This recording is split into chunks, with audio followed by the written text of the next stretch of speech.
Welcome to the New Life Stories channel. We hope you will have fun with us. Enjoy watching. Betty was in an unusually high spirits today. The reason was that the long-awaited vacation was only days away. It was the last week of work, and the prospect of the upcoming vacation fueled her excitement. Having officially completed her work duties, she headed home, completely unaware of the surprise that awaited her in the evening. She arrived home, her mood higher than usual. Seeing her husband's packed suitcase in the hallway, she smiled delightedly. She figured he had taken the initiative to pack for his own vacation. Jerry, her husband, had never been known for his special packing skills, but this time he not only managed it himself, but also found a travel pillow, which she thought was very funny and cute. "My love, I'm back," Betty announced joyfully as she entered the kitchen. But her joy abruptly faded at the sight that opened before her. Jerry was sitting at the kitchen table with a glass of wine in his hand. He wasn't dressed in his usual home attire, but as if he were ready to leave the house. "Honey, what's going on? Are you going to leave?" she asked with obvious confusion. "The thing is, Betty, I'm tired," Jerry began, his tone grim. "I've got to go. I need time to unwind, to rest. I'm afraid I might get depressed." Betty stared at her husband, bewilderment clouding her eyes. "Darling, what do you mean? Can't you wait another week?" "You wouldn't understand, Betty," he answered sharply. "You're always cheerful at work, surrounded by the support of the staff. Meanwhile, here I am, feeling depressed and desperate for a break." Her gaze fell on the bank statement lying on the table. To her horror, it was clear that Jerry had transferred the money they had painstakingly saved together into his personal account. Taking the statement in her hands, she asked, "Jerry, what depression are you talking about? We were saving that money for our vacation together, a trip to the Bahamas. I've been looking forward to this day, and now you're asking me to postpone it because your job won't let you vacation." "I never said my job doesn't give me a vacation. Furthermore, I agreed with them today that this is my last week. Besides, we never set a specific date for our trip. Why would you plan your vacation now when I can't join you? You're being unreasonable today, Betty. I'm the head of the family and I get to decide what's best for us." Jerry furrowed his eyebrows, his anger evident. She watched him pack up the rest of his belongings. This wasn't some poorly thought-out joke. He was serious about leaving alone without her. "But Jerry, it's not fair," she protested. "We've been saving that money together. If you can't wait for me, at least you should take only your share. While I get my vacation, I'll join you or go somewhere else using my share." Jerry paused and looked at her, his face devoid of sympathy. "What do you want, Betty? Do you want me to stay and have a mental breakdown? How am I going to divide the money? What if it runs out? How about this? If there's any left, I'll bring it back. And Betty, I have a huge favor to ask of you. Don't ruin my mood before the trip. In my mind, I'm already on this trip. What's more, I've booked a ticket for tonight." Betty was at a loss for words at his impertinence, at the fact that he had already booked a ticket for this evening. The words seemed to escape her. Resentment constricted her throat, and she retired to her room so that she would not see her husband leave. She had sensed something wrong lately. He was behaving differently than usual, coming home late, having uncharacteristically long conversations. She just couldn't understand why his behavior had suddenly changed. At first, Betty shook off these disturbing thoughts. The fear of confronting them was too terrifying. She didn't want to dwell on suspicions that might prove unfounded. Instead, she decided to calmly assess the situation. Maybe she was overreacting. Maybe it wasn't unusual for a married couple to occasionally vacation separately. But then there was a loud slamming of the front door, making Betty flinch. Had he just left without even saying goodbye? It couldn't be, she pondered. As she left the room, she faced a harsh reality. This really could have happened. Just as she was on the verge of tears, something on the table caught her eye. Jerry had forgotten his cell phone. It had a password on it, unknown to her, but the incoming message flashed on the screen for a moment and she had just enough time to read it. "I'm already at the airport and waiting for you, babe. Call me when you get there." Before she could process the message, the front door creaked open and Jerry entered the room. He looked at Betty incredulously, took his cell phone and gave her a quick kiss on the cheek. "I have to hurry, love. Don't worry about a thing." Betty froze for a moment, then quickly dressed and sprinted out the door, frantically waving for a cab. The trip to the airport had been the longest and most agonizing of her life.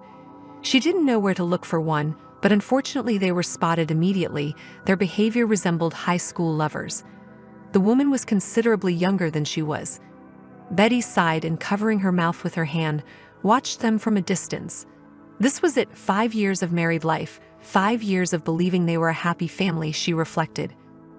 Betty and Jerry's story began in college. Jerry was late for his English class. He was the last one to arrive, and there was only one seat available. As fate would have it, that seat happened to be next to a very beautiful girl, Betty. Betty was a radiant beauty, so stunning that many guys were afraid to approach her. This lack of attention paradoxically undermined Betty's self-confidence. She began to believe that there was something wrong with her.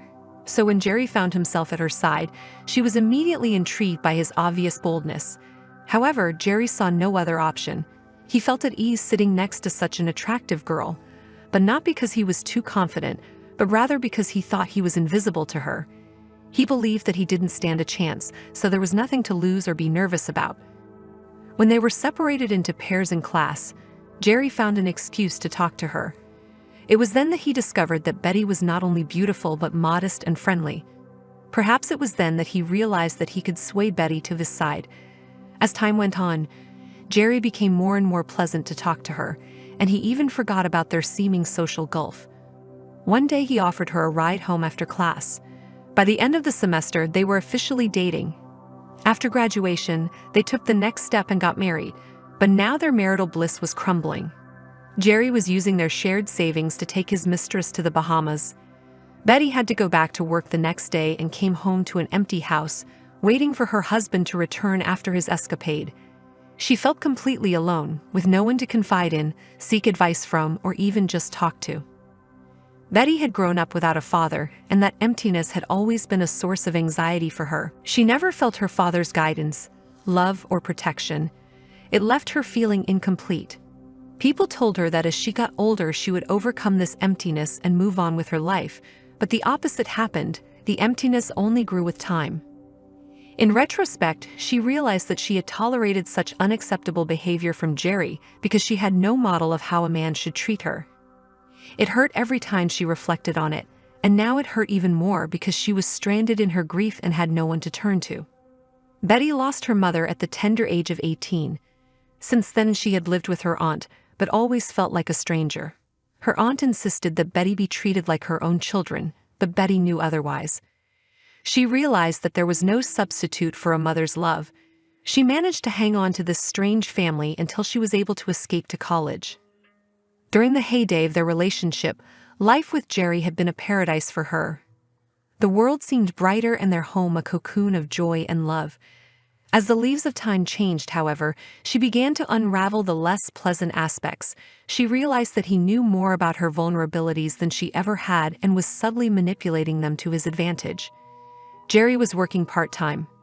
Betty had accepted it at first, dutifully reporting to work full-time and not resenting his seemingly easier schedule.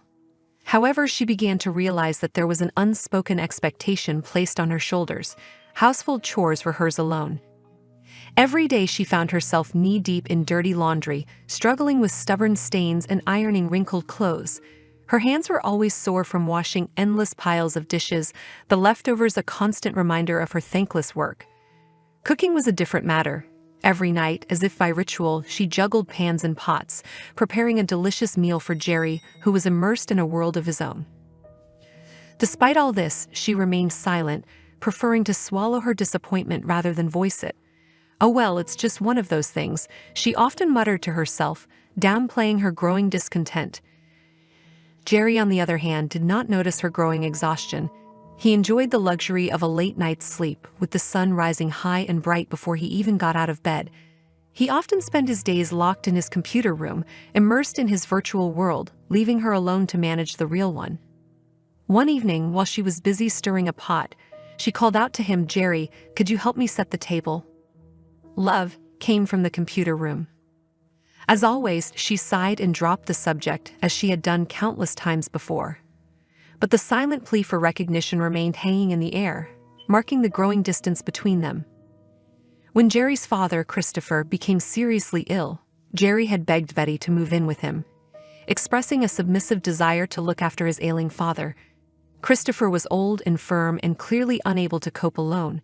But as Betty had anticipated, she had to shoulder the responsibilities. Christopher, for his part, grew very fond of Betty. He noticed, perhaps even more acutely than she did, the imbalance in his son's attitude toward her. One day he shared a cryptic piece of advice with her: "You, my dear, were never meant to settle down." His words puzzled her, leaving a question in her mind that would surface later. When Christopher's health improved, he suggested they return to their own home, grateful for his recovery but exhausted by the extra care. A few months after they moved into the house, tragedy struck Betty's family. Her aunt died of a heart attack. Although Betty felt a pang of sadness that she had not been treated with the same warmth her aunt had shown her own daughters, her heart still ached at the loss. After all, this was the woman who had sheltered and fed her after the untimely death of her own mother. Deep down, she harbored a deep love for her aunt. After 3 days of mourning, Jerry lost his temper and lashed out at Betty. "She's dead, Betty. Stop remembering her, and for God's sake, stop crying," he exploded. "Jerry," replied Betty, her voice trembling, "it's only been 3 days." She had not even cried that much. Her grief was for the most part silent. It was carried in her heart rather than reflected on her face. Jerry, however, didn't seem to understand or tolerate her quiet grief. Now in the noisy airport, Betty came back to reality. Amidst the train of thought, some part of her soul wanted to confront Jerry, to take out her anger on his mistress, but it was too late. They had vanished into the crowd. As the airport bustled with people rushing to their flights, she walked out into the street, tears clouding her eyes. She blindly bumped into passers-by, but they deftly sidestepped her in an emotional haze. Turning down a quiet alley, she found a bench covered in snow. She sat down and let the tears flow. Betty lost track of time. A piercing cold awakened her from her sobs. A blizzard crept up on her in an emotional fog. She stood up, brushed the snow off her face, and wiped her frost-covered eyes. Her eyelashes were studded with ice crystals, a sight that might have been beautiful if she could have seen it. As she headed towards the exit of the alley, she noticed a man hunched over on the curb, his figure covered in snow. Her first thought was that he must be crazy to be sitting out in this cold. She was too immersed in her worries to worry about him. As she passed him, the look of his empty and lost eyes touched her heart. On impulse, she turned and walked toward him. Digging in her pockets, she found some money and held it out to him. He looked at her with his melancholy eyes. He didn't make the slightest movement to take the money, but just stared into the distance again. Caught off guard, Betty whispered, "Excuse me, sir, perhaps you need some help?" She received no response. She began to question her actions. What am I doing offering help to a stranger who won't even acknowledge me? In a desperate attempt, she offered, "Maybe I could get you some warm tea or something." The faint hint of a smile trembled at the corners of the man's lips, encouraging her. She didn't wait for confirmation. She walked into the nearest cafe, bought a hot tea and a sandwich, and brought them to the man. Despite her own problems, helping the man brought her a sense of satisfaction. It was as if she could put all her worries aside for a moment. She handed the man a cup of steaming tea and a sandwich. He looked up at her, gratitude reflected in his eyes. As she left, their residual warmth on her heart made her feel a little better. She was already hailing a cab when she heard footsteps behind her. Turning around, she saw a man standing there. "I'm sorry, miss, I forgot to express my gratitude to you." "Thank you for your kindness," he said softly. She replied with a weak smile, "It's no trouble at all. We all face problems in life. I hope you find a way out of yours." "Thank you," he replied. Turning, he walked slowly away. Betty noticed that he was shivering with cold. A sudden desire to help him awoke in her. "Wait a minute," she called out to him. "Why don't you come to my place? There you can get warm and I'll make you a hot meal."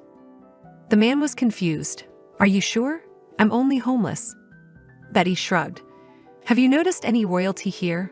"I don't think so, no. But people are different, that's all," she concluded. Betty waved at the cab. Seeing her, the driver smiled welcomingly and opened the door. However, when Betty held out her hand to help the homeless man into the car, his expression changed to one of concern. "I can't believe it. Are you really taking him with you?" "He won't cross the threshold of my car, lady." "I'm sorry," exclaimed the driver. "Excuse me," replied Betty, stunned. "Pardon me, but look at him. He's obviously not clean, and there's a strong odor coming from him. I'm going to have to cancel your trip. Who's going to cover the cleaning costs? Muttered the driver. Betty, outraged at the driver's blatant disrespect, clenched her jaws, reached into her purse and pulled out a wad of money. Maybe this will change your mind, she asked, holding out the money to him. The driver took the money, his fingers quickly counting the bills. As soon as he recognized the generous amount, a smirk appeared on his face. Well, get in the car. The large sum Betty handed the driver seemed to make him talkative. He chattered on about the weather and his usual low fares. Once they reached their destination, the driver drove away quickly. Upon entering the warm house, the homeless man sighed contentedly. It's so cozy in here, the man said. I'm going to heat up some food. You can warm up in here or take a hot shower. There are towels and soap in the bathroom. Thank you. I know I'm imposing, but I'll gladly take you up on your offer. It's been very hard for me, especially without a proper bath, he admitted. Betty questioned her sanity several times. After all, she had invited a complete stranger into her home. She didn't even know his name, and now this man was in her bathroom. No matter how much she questioned her decision, she could find no logical explanation for it. It was a choice made in the blink of an eye. From this day forward, her life would never be the same again. She was just putting the finishing touches on the table when a man appeared from the bathroom, fresh and clean. Betty looked at him in surprise and finally remarked, "You look very different." He chuckled in response. Meanwhile, Betty had time to set the table. When Mark, a guest who had unexpectedly taken the chair Jerry usually occupied, tasted the warm dish, he praised its flavor. His words were not just a passing remark, but a sincere praise of the deliciousness of the food. And as she listened to him and his keen observation, an epiphany came over her. It had been forever since she had received gratitude in any form. Mark, a man who was essentially a stranger to her, displayed keen observation. He pointed out the individual elements of the dish, noting the subtle combinations of spices and the perfect balance of flavors. This simple act of recognition, so sincere and spontaneous, stirred something in Betty. A thrilling tingle started in her heart. Then she realized how accustomed she had become to her labor being overlooked.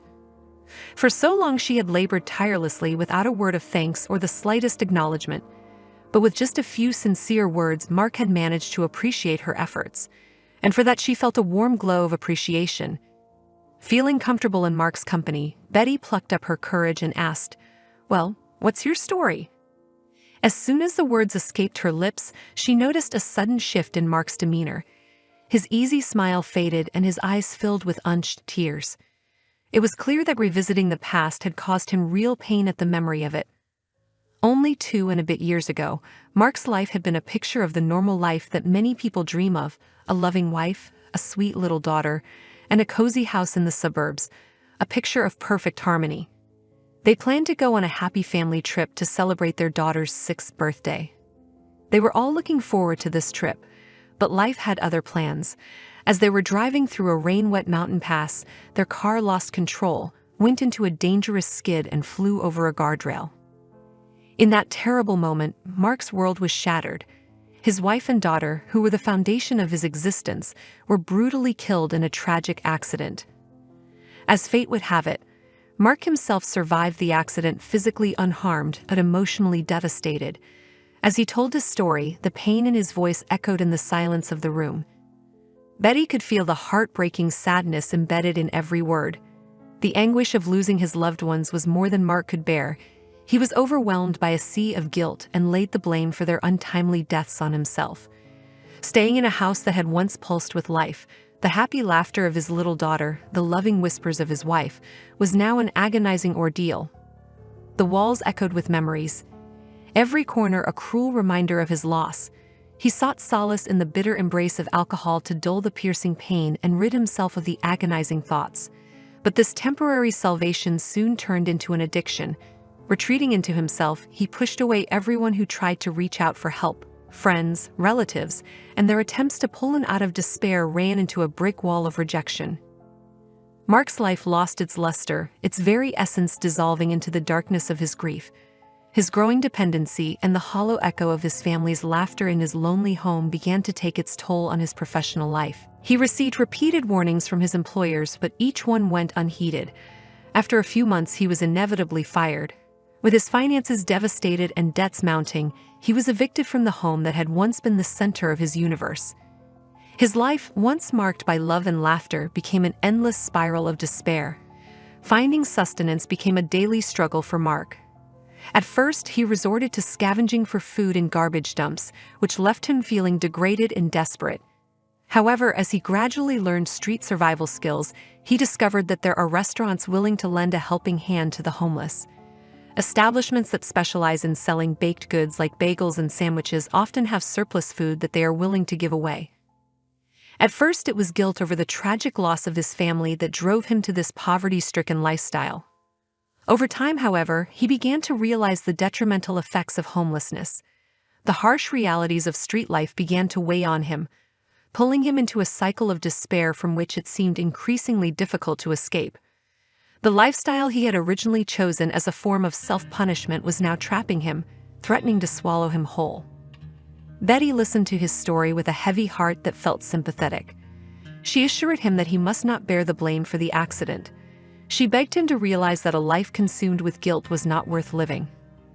Her words were sincere, full of compassion and wisdom, and she painted a picture of the promising future that awaited him if he would only stop blaming himself and start getting his life together. Throughout the conversation, Betty maintained constant eye contact with him, her eyes radiating warmth and understanding and her kind smile never leaving her face, offering him comfort and acceptance. For Mark, who hadn't felt such warmth and kindness in 2 long years, her generosity was overwhelming. Meeting a complete stranger who not only let him into her home for a hot shower and a meal, but also offered him sympathy and advice, was a ray of hope in his bleak existence. The spark of hope Mark felt was unlike anything he had experienced in the past 2 years. It had been so long since he felt a sense of purpose, a yearning for a future that wasn't just about mere survival. Meeting Betty, her sympathy and understanding, her encouraging words had awakened something in him. He felt a desire stirring in his heart to break free from the shackles he had imposed on himself. He began to imagine a future where he could stand at his full height, a future where the pain of the past would not dictate his path. The desire to change was no longer just a thought, but an irresistible force driving him. He longed for the warmth of home, the comfort of a stable job, and the healing power of socializing with others. Most of all, he longed for redemption itself, a chance to forgive himself and a chance to rebuild his life from the ruins. At some point, Mark realized he was still dressed in the borrowed robe. He jumped up, looking around himself awkwardly. "Is this yours?" he began, but Betty smiled sadly. "It's fine, don't worry about it." Mark sat back down. When they finished their meal, he stood up and began to gather his dirty clothes. Sensing his discomfort, Betty said he could use her washing machine and stay the night. "I'm sorry I'm such a burden. I don't even know how to thank you," Mark said. "It's all right, Mark." "Don't worry, it's fine. Thank you again," Betty reassured him. Mark hesitated before asking his next question. "Betty, may I use your computer, please?" asked Mark, breaking the silence. "Sure, feel free," she replied, gesturing to her laptop. While Mark clicked away on his laptop, Betty sat in the living room, going over her own sad stories in her mind. She longed to open her heart to this stranger who shared her deepest pain, but the words stuck in her throat. Gathering her courage, she rose and approached Mark. "Mark," she began, her voice trembling slightly, "I don't want you to think badly of me for letting a stranger into my house. It's just, my husband, well, I don't know how to say this. He went on vacation with his mistress today." Mark's fingers froze over the keyboard and he turned to look at her, his eyes widening in surprise. "Really? That happened?" he asked. She nodded, briefly recounting her predicament. Mark shook his head in bewilderment. "I thought that only happened in movies. I'm very sorry to hear that. And what is your next course of action?" he inquired. Betty sighed heavily and replied, "I'm going to file for divorce, but what?" Mark urged her to continue. "I'm just not sure. He might not go along with the idea," she admitted. Mark paused, frowning his eyebrows, and then chuckled softly. "Wait, let me get this straight. Your husband is out with his mistress and you're afraid he won't like the idea of divorce?" he remarked, sensing the absurdity of the situation. But it wasn't funny. Looking into Betty's eyes, Mark saw in them a hint of fear mixed with confusion. This kind, innocent woman, so beautiful in her simplicity, was caught in a maelstrom of emotional confusion. "Are you afraid of him?" he asked softly. "I don't know. We've been together for 5 years and now I just don't know what to do," Betty confessed. Mark nodded sympathetically. "Go and get some rest, Betty. We'll figure something out together," he assured her. Mark shook his head again and returned to the computer screen. Exhausted, Betty decided to stretch out on the couch. The next morning she was awakened by the ringing of her alarm clock. Entering the living room, she found Mark gone. He had left a note on the side table. "Thanks, see you later." Suddenly the house was too quiet. A wave of sudden loneliness swept over Betty. It was as if she had lost something precious. She wandered into the kitchen to make herself some coffee. The next 2 weeks passed like a blur. Betty went to work, staying late so she could come home tired and fall asleep. 3 days after Jerry left, Betty gathered all her courage and began the divorce proceedings. She methodically gathered all of his belongings, including the robe Mark wore after his shower. Now all she had to do was deliver the divorce papers, return his things, and cut him out of her life. She also changed the locks on the house, just to be safe. This house was supposed to serve as her safe haven, inherited from her parents.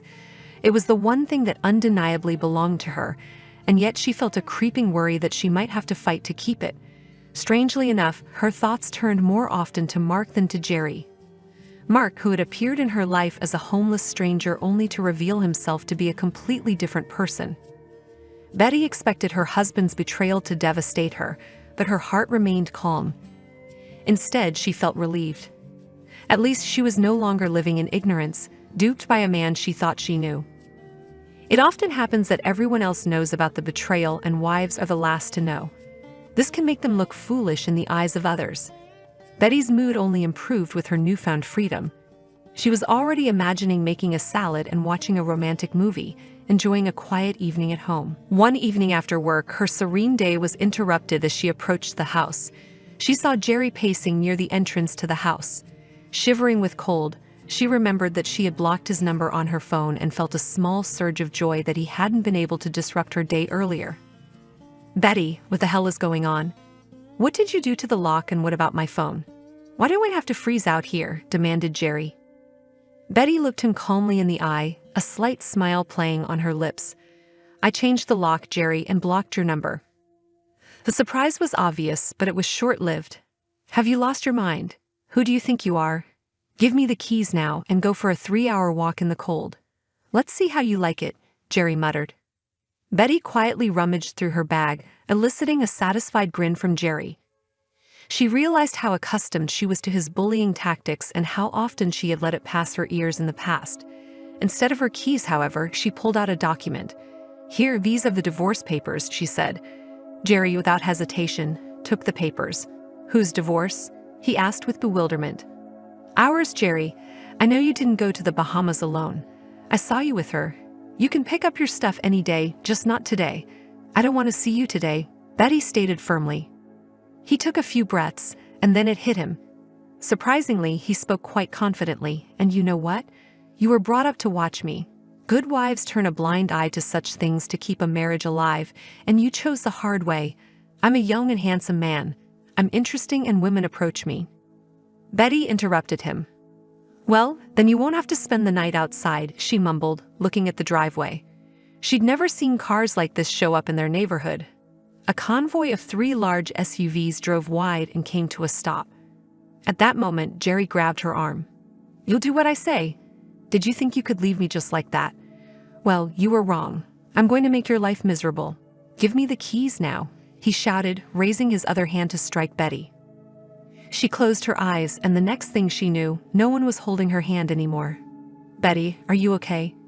She opened her eyes. It couldn't be. It was Mark's voice. He was standing in front of her, rubbing his fists behind his back. Jerry was floundering in the snow, and several tough guys were standing between Mark and Jerry. Betty smiled. "That's you." "Yes, it's me. I was afraid I wouldn't make it." "Do you have any more of those delicious specials?" asked Mark, his smile lighting up his eyes. Betty nodded, and her eyes suddenly filled with tears. Apparently, all the held-back tension and stress had finally found its way out. She buried her face into Mark's chest, staining his expensive coat with her tears. He gently stroked her back, saying softly, Hey, it's okay. It's all right now." Jerry, who was struggling to get to his feet, was merely a spectator to this emotional reunion. His former arrogance was replaced by a stunned and shocked expression on his face. Mark's appearance not only saved Betty from the immediate threat posed by Jerry, but was a turning point in her life. It was the moment when she finally let go of her past and took the first step toward a new, potentially happier life. As for Jerry, whose whole world was crumbling before his eyes, his threats went unheeded, and the realization that he had lost Betty began to set in. Comfortably settled in front of the television, Betty busied herself making fresh tea while Mark began to reveal another part of his life that he hadn't shared with her before. Her words about letting go of the past and moving forward appealed to him. She unknowingly guided him toward a newfound sense of purpose and resilience. Re-establishing himself as a professional, Mark returned to his old job to the delight and relief of his friends and colleagues who missed his presence as a Secret Service agent. He had a unique and extremely important role to fulfill. His first order of business upon his return was to ensure Betty's safety by setting up a security team to watch over her. "You brought me back from the brink, Betty," he admitted. "I couldn't just forget the kindness you showed me." Betty looked at him in disbelief. "Secret Service, huh?" she repeated, trying to comprehend the information she'd received. Mark nodded, sipping his tea. "Yeah, I worked there for years. When I lost my family, I lost myself too. I left everything behind and plunged into darkness. I couldn't even bring myself to reach out to my coworkers. But you reminded me that life is worth living, that you can start over even when it feels like the world has ended." Betty fell silent, stunned. A multitude of emotions flashed in her eyes: surprise, confusion, gratitude, and something else Mark couldn't identify. After a moment, she managed a weak smile. "Thank you for everything." The serene silence that enveloped Betty's home was in stark contrast to the turmoil of just an hour ago.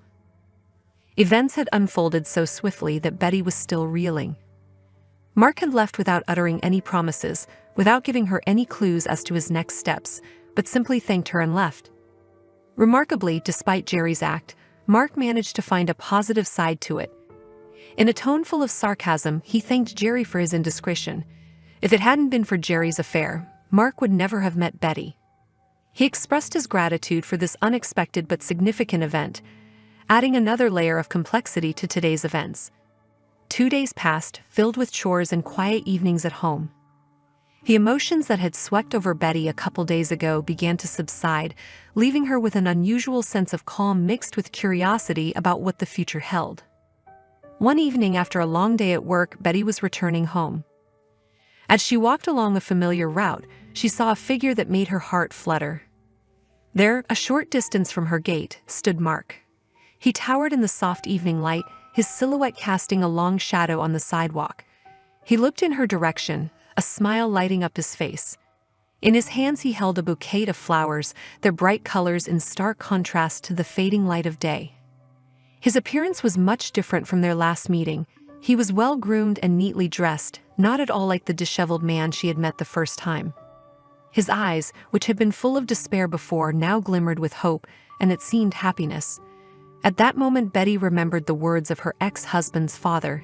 "You, my dear, were never meant to settle down." Now she understood the meaning of his words. Dear friends, if you liked this story, please share your thoughts in the comments and put like or dislike. And maybe you will want to subscribe to our channel. Thank you all, until new stories.